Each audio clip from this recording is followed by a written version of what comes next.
사랑하는 성도 여러분, 안녕하십니까? 오늘 우리는 어쩌면 여러분의 마음을 조금은 불편하게, 그러나 궁극적으로는 가장 깊은 영적 평안으로 이끌어줄 진지한 질문 앞에 서고자 합니다. 이 귀한 말씀을 나누기에 앞서 잠시 시간을 내어 좋아요와 구독을 눌러주시면 감사하겠습니다. 여러분의 작은 손길 하나하나가 이 생명의 메시지가 더 많은 영혼에게 닿게 하는 귀한 통로가 됩니다. 이 빛을 함께 나누는 모든 분들에게 하나님의 크신 은혜와 평강이 함께 하시기를 기도합니다. 여러분, 스스로에게 진지하게 물어본 적 있으신가요? 나는 정말로 구원받았는가? 이 질문은 때로 많은 이들을 분노하게 만들었습니다. 신앙의 연륜이 깊은 어르신들도, 뜨거운 열정을 가진 청년들도, 그리고 특히 자녀의 신앙을 애틋하게 여기는 부모님들께서 이 메시지 앞에서 힘들어하시는 것을 보았습니다. 부모님들은 자녀가 예수 그리스도를 믿는다고 고백하기만 하면 그 고백 하나에 매달려 안도감과 기쁨을 얻으려는 경향이 있습니다. 그래서 누군가 그 고백의 진실성에 의문을 제기하면 몹시 불쾌해하십니다. 우리 안에는 진실을 마주하기보다는 거짓된 희망이라도 붙들고 싶어하는 연약함이 있는지도 모릅니다. 천국에 갈 것이라는 막연한 믿음이 흔들리는 것을 두려워하는 것입니다. 오늘날 수많은 사람들이 자신이 하나님과 올바른 관계에 있으며 구원받았다고 믿고 있습니다. 왜냐하면 언젠가 한번 예수님을 영접하는 기도를 따라 하세요 라고 말한 설교자의 말을 들었기 때문입니다. 하지만 그 설교자는 어쩌면 설교하는 시간보다 성경을 연구하는데 더 많은 시간을 썼어야 했을지도 모릅니다.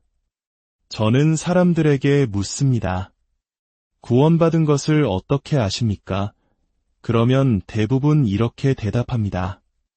믿기 때문이죠. 하지만 저는 두 번째 질문을 던집니다. 당신이 정말로 믿는다는 사실은 어떻게 아십니까? 만약 오늘 밤 우리가 이 도시의 모든 곳, 술집과 카지노, 세상의 쾌락이 넘치는 곳으로 흩어져 사람들에게 묻는다면 그들 중 대다수가 자신은 하나님을 믿는다고 말할 것입니다. 그러나 우리는 그것이 모두 진실이 아님을 압니다. 이렇게나 많은 사람들이 믿는다고 말하지만 그들의 삶이 전혀 그렇지 않다면 우리는 어떻게 우리 자신의 믿음을 확신할 수 있을까요? 기독교 신앙에는 매우 중요한 두 가지 교리가 있습니다. 첫 번째는 성도의 견인입니다. 저는 이 표현을 썩 좋아하지 않지만 이해를 돕기 위해 사용하겠습니다.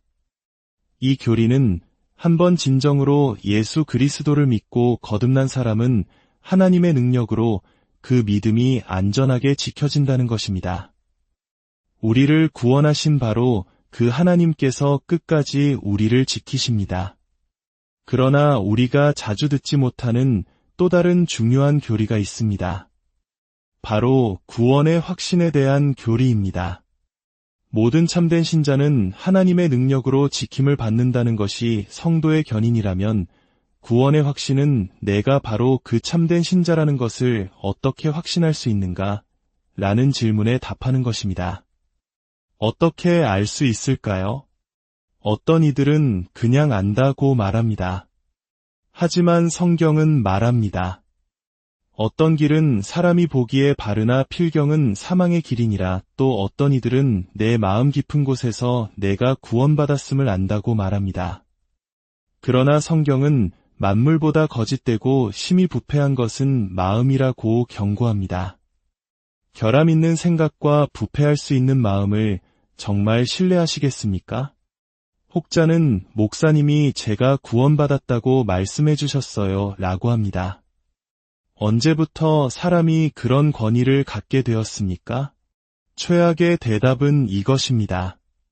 저는 과거에 하나님과 동행한 경험이 있습니다. 사랑하는 친구여, 잘 들으십시오. 만약 당신이 지금 하나님과 동행하고 있지 않다면 당신이 과거에 구원받았다는 그 어떤 확신도 가질 수 없습니다. 우리가 가르치려는 것은 하나님과 동행하다가 멈추면 구원을 잃어버린다는 말이 아닙니다. 우리가 하나님을 알게 되었다는 확신은 단지 과거의 어느 한 시점에 회개했기 때문이 아니라 오늘도 계속해서 회개하고 있기 때문입니다. 과거에 한 번 믿었기 때문이 아니라 오늘도 계속해서 믿고 있기 때문입니다. 한 번 그분과 동행했기 때문이 아니라 오늘도 그분과 계속 동행하고 있기 때문입니다. 왜냐하면 우리 안에서 선한 일을 시작하신 이가 그리스도 예수의 날까지 이루실 것이기 때문입니다. 고린도후서 13장 5절에서 사도 바울은 스스로 그리스도인이라 말하면서도 육신적인 삶을 사는 고린도 교회 성도들을 향해 이렇게 말합니다. 그는 언제 예수님을 마음으로 영접했습니까? 라고 묻지 않았습니다. 그는 그들의 회심 경험 자체를 언급조차 하지 않았습니다. 그는 바로 현재 시제로 가서 이렇게 말합니다.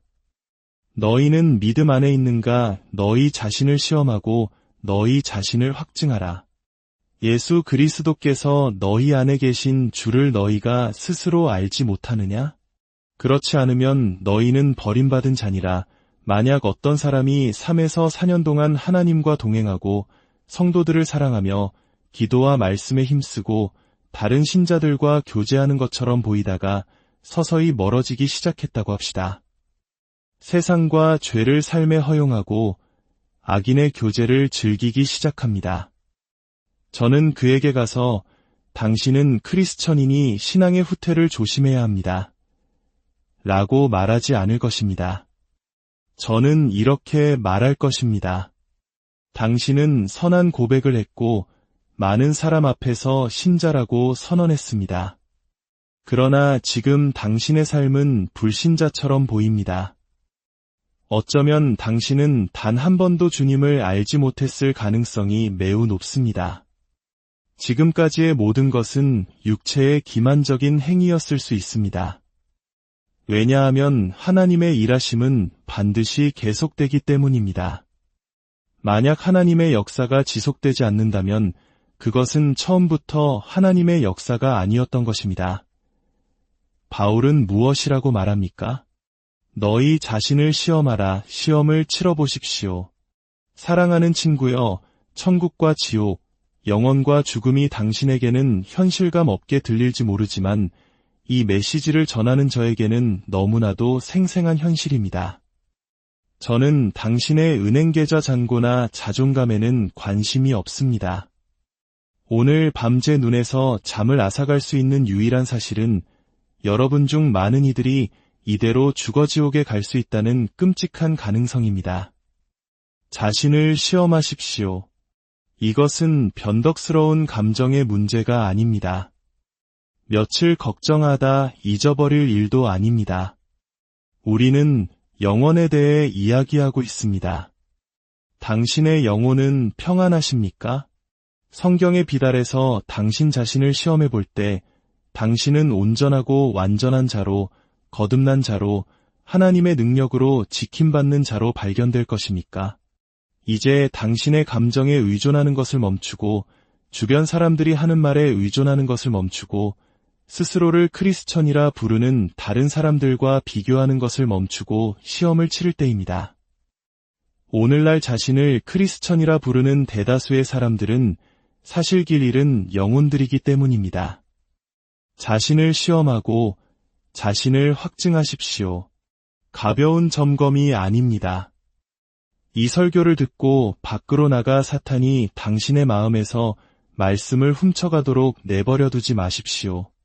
당신이 지금 여기에 있고 그리스도께서 임재하시며 말씀이 선포되는 동안 당신 자신을 점검하십시오.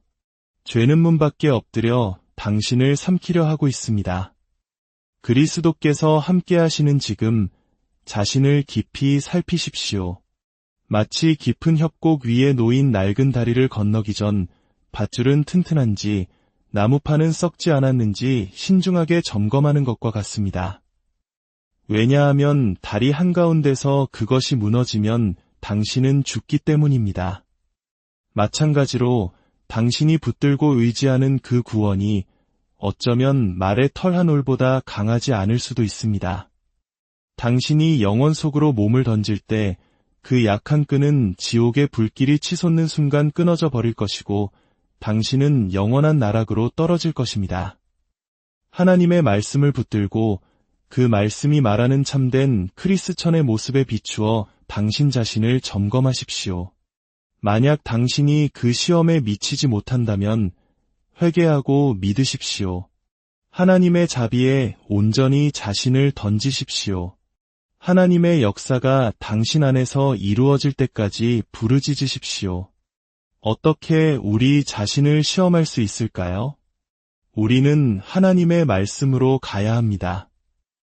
요한일서 5장 13절을 보겠습니다. 내가 하나님의 아들의 이름을 믿는 너희에게 이것을 쓰는 것은 너희로 하여금 너희에게 영생이 있음을 알게 하려 함이라. 당신이 거듭났는지 알고 싶으십니까? 요한일서를 읽으십시오. 요한일서는 우리 믿음을 점검하는 일련의 시험들로 구성되어 있기 때문입니다. 오늘 저녁 우리는 그 시험들을 함께 치를 것입니다. 하나님께서 당신에게 들을 귀를 주시기를 간절히 기도합니다. 분명히 말씀드립니다. 당신의 마음에 귀 기울이지 마십시오. 하나님의 말씀에 귀 기울이십시오. 당신의 구원에 대해 아버지가, 어머니가 하는 말에 귀 기울이지 마십시오. 오직 하나님의 말씀에만 귀 기울이십시오. 당신만이 아는 당신의 은밀한 삶을 말씀과 비교해 보십시오. 많은 젊은이들이 부모님을 믿을 수 없을 정도로 속이고 있습니다. 겉으로는 부모님의 규칙에 순응하지만 그 법은 그들의 마음에 새겨져 있지 않습니다. 그리고 은밀한 곳에서 당신은 당신이 누구인지 알고 있습니다. 어른들도 마찬가지입니다. 교회 성도들은 모르지만 당신이 혼자 있을 때의 바로 그 사람, 오늘 밤 하나님의 말씀과 비교해야 할 사람은 바로 그 사람입니다. 종교적인 화장을 하고 교회 안에 앉아있는 아름다운 모습이 아니라 아무도 보지 않는 곳에서의 당신의 진짜 모습을 말씀 앞에 세워보십시오. 과연 당신이 바로 설 수 있는지 보십시오. 첫 번째 시험입니다. 요한일서 1장 5절입니다. 우리가 그에게서 듣고 너희에게 전하는 소식은 이것이니 곧 하나님은 빛이시라 그에게는 어둠이 조금도 없으시다는 것이니라. 하나님은 빛이십니다. 그분은 거룩하시고 의로우시며 죄나 흠, 부도덕의 그림자조차 없으십니다. 또한 이 말씀은 하나님께서 자신이 누구이며 그분의 뜻이 무엇인지를 우리에게 명확히 드러내셨다는 의미입니다. 그분은 숨겨진 분이 아닙니다. 이 제6절을 보십시오. 만일 우리가 하나님과 사귐이 있다 하고 어둠에 행하면 거짓말을 하고 진리를 행하지 아니함이거니와. 하나님과 사귐이 있다는 것은 우리가 구원받았다. 우리가 그분을 안다고 말하는 것과 같습니다. 만약 우리가 크리스천이라고 말하면서도 삶의 방식이 어둠 속에 있다면, 즉 하나님의 성품을 전혀 반영하지 못하고 그분의 뜻에 정면으로 반하는 삶을 살아간다면 성경은 우리가 거짓말쟁이라고 선언합니다. 당신의 마음이 어떻게 느끼는지는 중요하지 않습니다. 말씀이 그렇게 말합니다. 이것이 첫 번째 시험입니다. 당신의 삶의 방식은 빛의 자녀입니까? 아니면 어둠의 자녀입니까? 두 번째 시험입니다. 요한일서 1장 8절입니다. 만일 우리가 죄가 없다고 말하면 스스로 속이고 또한 진리가 우리 속에 있지 아니할 것이요. 이 말씀은 참된 신자는 자신의 삶에 있는 죄에 대해 민감하게 반응한다는 것을 가르칩니다. 그리고 그 민감함은 그를 회개와 고백으로 이끕니다. 놀랍게도 교회에서 하나님의 성령이 임하여 죄에 대한 각성이 일어날 때 눈물로 회개하며 앞으로 나아오는 사람들은 대부분 가장 경건하고 헌신적인 성도들입니다. 반면 가장 육적이고 불경건한 교인들은 마치 자신들이 완벽한 것처럼 돌처럼 차갑게 앉아 있습니다. 이것이 바로 회중 가운데 구원받은 자와 잃어버린 자의 차이입니다. 사랑하는 성도 여러분, 마지막으로 당신의 죄 때문에 눈물을 흘린 것이 언제입니까? 마지막으로 당신의 죄로 인해 마음이 무너져 내린 적이 언제입니까? 만약 이 질문의 의미조차 모르겠다면 그것은 두려운 신호입니다. 참된 하나님의 자녀는 하나님께서 질투하는 사랑으로 지키십니다. 작은 죄악이라도 성령께서 그 마음을 불편하게 하시고 마치 사람을 죽인 것 같은 죄책감으로 그를 회개로 이끄십니다. 당신은 죄에 민감하십니까? 세 번째 시험입니다. 요한일서 2장 3절입니다. 우리가 그의 계명을 지키면 이로써 우리가 그를 아는 줄로 알 것이요. 우리가 구원받았다는 것을 어떻게 알 수 있습니까?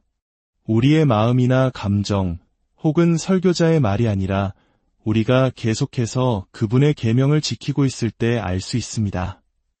이것은 죄 없는 완벽함을 의미하는 것이 아닙니다. 당신의 삶 전체를 24시간 촬영한다면 거기에서 하나님의 계명을 알고자 하고 순종하고자 했으며 순종 안에서 승리를 향해 성장하고 불순종했을 때 마음 아파하는 모습이 보일 것입니까? 당신의 삶의 방식이 그분의 계명을 향한 열망으로 특징 지어집니까? 이것이 세 번째 시험입니다. 네 번째 시험입니다. 요한일서 2장 6절입니다. 그의 안에 산다고 하는 자는 그가 행하시는 대로 자기도 행할지니라. 크리스천은 예수님께서 걸으신 것처럼 걸어야 합니다. 제가 어렸을 때 키가 크신 아버지를 따라 눈밭을 걷곤 했습니다. 저는 아버지처럼 걷고 싶어서 제 작은 다리를 힘껏 뻗어 아버지의 발자국에 제 발을 맞추려 애썼습니다. 비틀거리고 넘어지기도 했지만 그 모습을 본 사람이라면 누구라도 제 마음의 가장 큰 소원이 아버지처럼 되는 것이었음을 알았을 것입니다. 여러분의 마음 가장 깊은 곳의 소원은 무엇입니까? 예수님처럼 걷는 것, 그분처럼 되는 것이 당신의 가장 큰 소원입니까? 아니면 세상처럼 걷고 세상처럼 말하고 세상과 어울리기를 더 원하십니까? 다섯 번째 시험입니다. 요한일서 2장 9절입니다. 빛 가운데 있다 하면서 그 형제를 미워하는 자는 지금까지 어둠에 있는 자요. 여기서 형제는 다른 신자들을 의미합니다. 만약 당신이 하나님을 안다고 말하면서도 다른 신자들을 실제적이고 실질적인 방식으로 사랑하지 않고 그들과의 교제를 갈망하지 않는다면 당신은 길을 잃은 것입니다. 당신은 하나님을 사랑하고 그분을 예배하며 섬기기를 사랑하는 사람들과 함께 있기를 즐거워합니까? 아니면 하나님과 아무 상관없는 사람들과 어울리는 것을 더 편안해합니까? 닭은 닭들과 어울리고 돼지는 돼지들과 어울립니다. 그것이 본성입니다. 당신은 누구와 함께 있기를 원하십니까? 여섯 번째 시험입니다. 요한일서 2장 15절입니다. 이 세상이나 세상에 있는 것들을 사랑하지 말라. 누구든지 세상을 사랑하면 아버지의 사랑이 그 안에 있지 아니하니. 세상이란 무엇입니까? 이 타락한 시대 가운데 하나님의 속성과 뜻에 반하는 모든 것입니다. 당신이 즐겨 듣는 음악, 당신이 시청하는 텔레비전 프로그램, 당신을 웃게 만드는 농담들이 하나님의 뜻과 반대되는 것들을 담고 있다면 당신은 세상을 사랑하고 있는 것입니다. 당신의 주님을 십자가에 못 박은 바로 그 가치관을 즐기고 있는 것입니다. 사랑하는 친구여, 인생은 안개와 같이 잠깐 보이다가 사라집니다. 이 세상의 모든 것은 썩어 없어질 것입니다.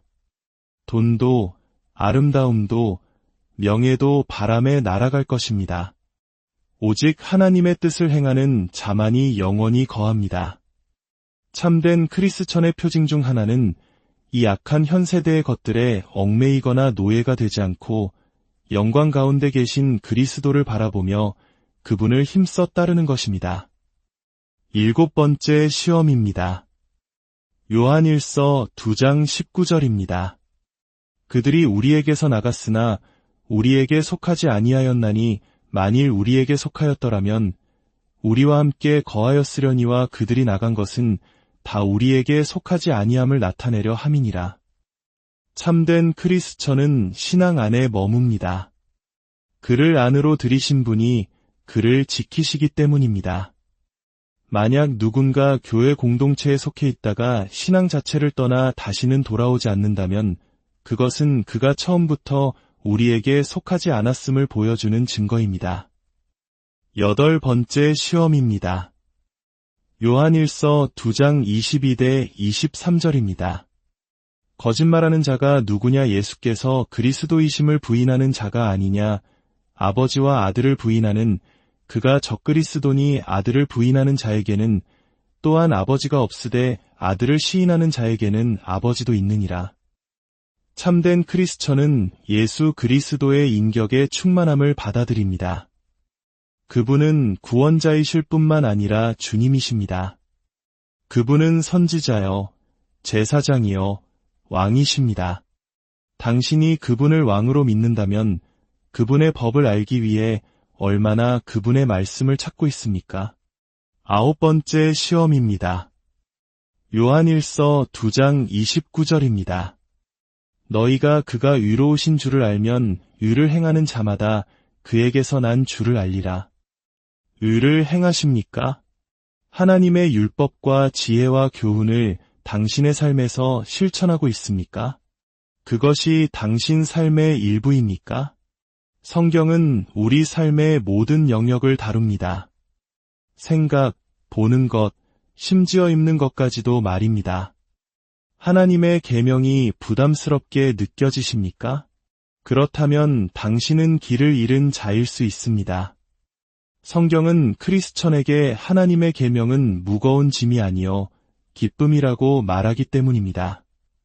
마지막 시험입니다. 요한일서 5장 12절입니다. 아들이 있는 자에게는 생명이 있고 하나님의 아들이 없는 자에게는 생명이 없느니라. 당신의 소망은 오직 예수 그리스도 한 분 위에 세워져 있습니까? 예수님이 당신의 세상 전부가 아니면서도 크리스천일 수 있다고 생각하십니까? 당신은 무엇에 대해 가장 많이 생각하십니까? 그것이 바로 당신이 사랑하는 것입니다. 사역을, 심지어 성경 자체를 예수님보다 더 사랑하는 사람도 있습니다. 예수님은 멋진 삶에 더하는 액세서리가 아닙니다. 그분 자신이 생명이십니다. 물론 이 메시지는 신앙의 여정에서 힘겹게 싸우고 있는 성도들을 정죄하기 위함이 아닙니다. 우리는 죄 없는 완벽함을 말하는 것이 아닙니다. 당신이 주님을 충분히 사랑하지 못하는 사실 때문에 고통스러워하고 있다면 바로 그 고통이 당신이 신자라는 증거일 수 있습니다. 당신의 삶이 원하는 만큼 거룩하지 않다는 사실에 마음 아파한다면 그것이 바로 당신이 주님을 만났다는 증거입니다. 오늘 이 경고의 메시지는 습관적인 죄 가운데 살면서도 세상을 사랑하면서도 예수님을 삶의 작은 장식품 정도로 여기는 바로 그 사람을 향한 것입니다. 아버지 하나님, 당신의 아들 예수님의 이름으로 당신 앞에 나아갑니다. 주님, 이 말씀이 듣기에 힘들고 어려웠을지라도 이 안에 주의 은혜가 있었음을 믿습니다. 이 말씀을 통해 사람들의 마음속에 역사하여 주시옵소서. 영혼을 구원하시고 변화시켜 주시옵소서. 세상으로 미끄러져 가던 주의 자녀들이 있다면 이 말씀이 그들을 돌이키는 징계의 도구가 되게 하옵소서. 스스로 구원받았다고 착각하던 자들에게는 그들이 구원받지 못했음을 보여주시고 힘겹게 믿음의 싸움을 싸우는 성도들에게는 그들이 확실한 주의 자녀임을 보여주는 확신의 증거가 되게 하옵소서. 우리의 생각과 기대를 뛰어넘어 주님의 말씀이 친히 일하여 주시옵소서. 예수님의